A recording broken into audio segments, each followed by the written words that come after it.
Esta troca, amigos y amigas, 2011 Dodge Durango con el Hemi 5.7. Problema, un misfiring en el pistón 5.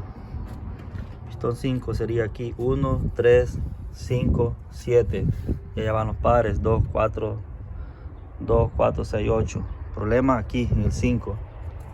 Aquí está el problema. Ahorita van a ver. Van a ver que no se mueve el resorte ese de ese cilindro 5.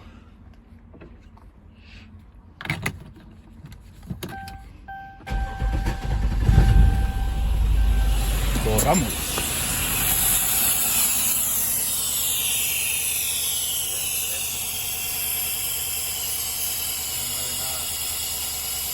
Problema ahí, el lifter colapsado, el árbol de leva comido.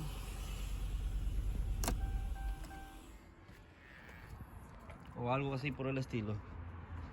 ¿Cómo se va a ver el árbol de leva comido? Creo que por aquí tengo uno que le cambiamos a esta suburbana que está aquí.